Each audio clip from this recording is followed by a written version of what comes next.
So guys, I've just completed the main campaign of Borderlands 4 and today I'm here with my full review of that campaign. I'm going to talk a little bit about the endgame because I've only experienced a brief portion of it, but mainly here focused on the main story and just the first 20-ish hours, 20, 30 plus hours that I'll be playing through of Borderlands 4.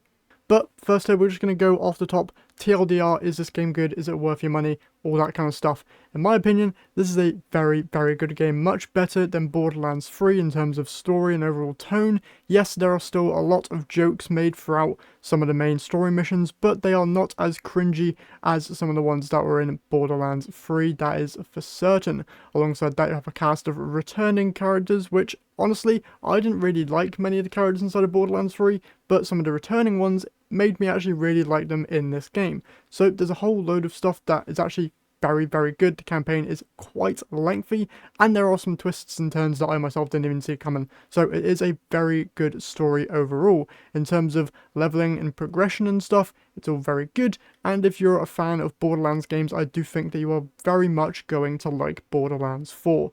With that said, let's now jump into the more spoilery stuff.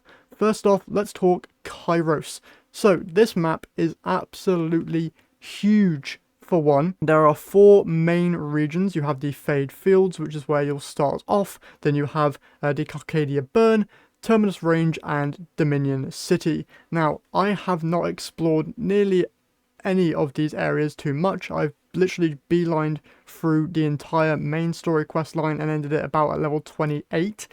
And once you get to Dominion City, stuff does get a lot harder. It's around the level 30 range that you really want to be at if you want to be going through and having an easy time with the campaign. But if you want a little bit of extra challenge, just speedrunning through all the missions is definitely the way to go in my opinion.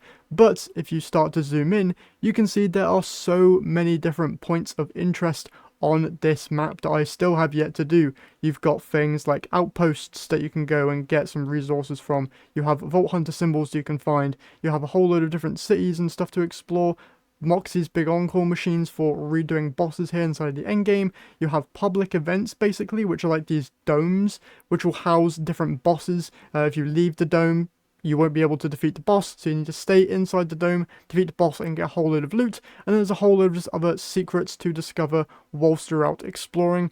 And if you are a fan of 3D exploring, you can 100% do that in this game. Once you get to a certain part in the campaign, the map just completely opens up to you, other than Dominion City. But once you get to places like Carcadia Burn and Terminus Range, some enemies there will be set to certain levels. So the Fade Fields is quite lower levels, but then there are certain places where enemies are higher, and same goes for Carcadia Burn and Terminus Range. But if you want that challenge, it's there for you, and if you don't want the challenge, there are plenty of side quests you can do within these areas to then get you up to those certain levels. I myself, once again, didn't really do any of them because I did one side quest and it bored the hell out of me, so I just skipped most of it, and we'll probably go back to it now here in the end game. But overall, guys, it's a hell of an experience, this game is. It's so much fun. Just having the first ever Borderlands game that is freely open world with very minimal loading screens. There are still a couple, and that is mainly when you go and fight the 4 or 5 technically main bosses within this game that are tied to each of the different regions.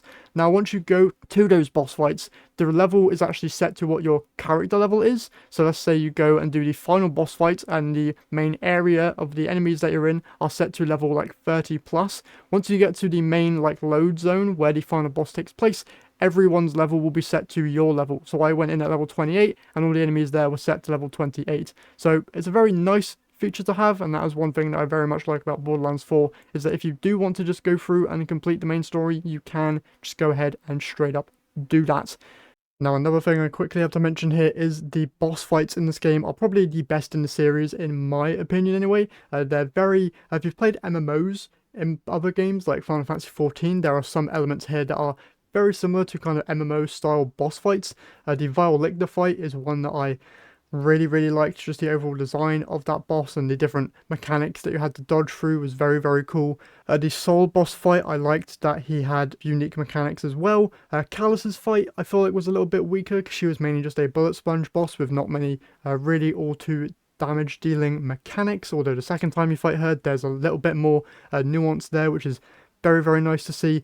And then the final boss, Timekeeper, is honestly one of the coolest bosses in the entire game, with the amount of attacks that he does, and just the overall second phase of that fight was just absolutely incredible, and I really, really liked it. Fingers crossed that there are more bosses to come that I haven't experienced yet, because there are a couple I believe that I saw from early previews that I haven't encountered yet, so I'll probably go and hunt those down and do those. But overall, the boss fights in this game are absolutely incredible.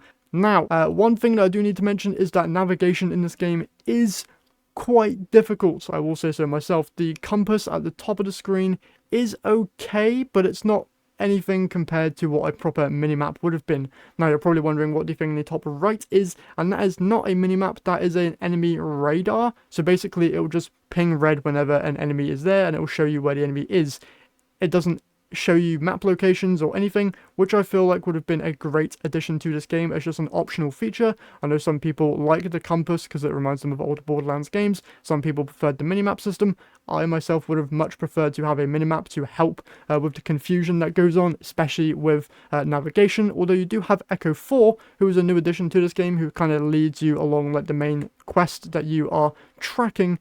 But even that can be a little bit confusing at times, because sometimes when you press the button, Echo 4 just decides to not show up because the ability is on cooldown. You can also increase the duration that the Echo 4 line appears, but once again, a full proper minimap I feel like would have been a great addition.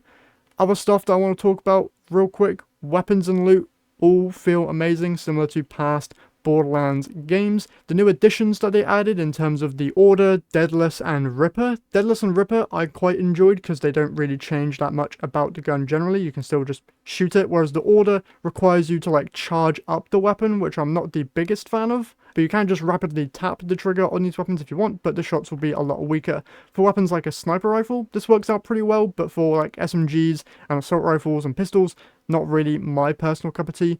But there are actual weapon, I believe it's mods or something on these weapons. So like multiple weapons can come from different foundries.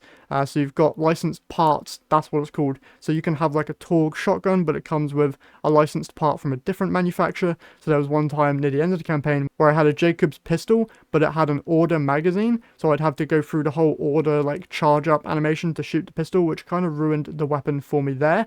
But I think there will be a whole lot of other weapons coming there where you can just like kind of mix and match those parts. I really do hope that's the case anyway inside of the endgame. There is another feature that you're introduced to in the endgame here, which is to do with weapon mods, but those aren't a part of the licensed parts system, and I think are just generic buffs to certain weapon types. Addition of the Digirunner is a very good change. I know in past Borderlands games, you've had to go to a certain location to spawn in your Sparrow, basically. If you play Destiny, it's like a vehicle that you spawn in. But being able to just spawn that thing on command is so nice. That being said, you don't gain access to your Digirunner, at least in the Dominion zone, in Dominion City. There is no Digirunner access allowed there. You might gain access to it now that the campaign is over, but I haven't actually tested that yet. But when you're in there for the first time, you aren't able to access your Digirunner, which I guess ruins it a little bit. But if you're just going through the main story, you aren't really in Dominion City for that long of a time period, so it isn't really that bad of a feature.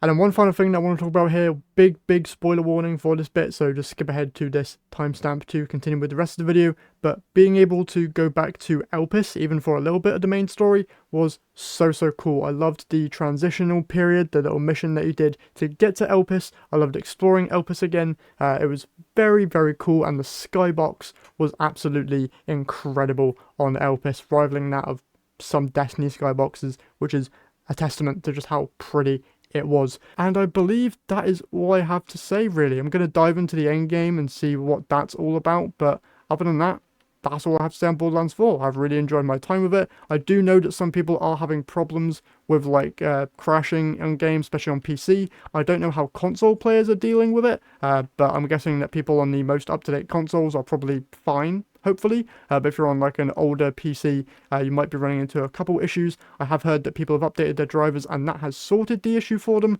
although there are some people stating that that just isn't the case. My personal experience with the game, I didn't really encounter any personal crashes, but I'm running on a 5080 and a Ryzen 900 something or other, so I didn't really experience many of these issues. There were a couple bugs here that I experienced now and again, but nothing that really ruined my immersion in the game or took me out of the game for any real reason. Hopefully though they do get those crashes and performance issues sorted in the near future. But yeah, that's everything for my review of Borderlands 4. Hopefully you guys enjoyed, and hopefully this now paints a picture as to whether you get the game or not. But if you're a fan of Borderlands, I would highly recommend this, especially if you were upset about the delivery of jokes and main story inside Borderlands 3. This one was a huge improvement, and I cannot recommend Borderlands 4 anymore if you are a big Borderlands fan. But that's it for today's video. Hopefully you guys have enjoyed. If you did, if you could leave a like and subscribe to the channel, I would very much appreciate it. And with that all said, I'll see you all in the next one.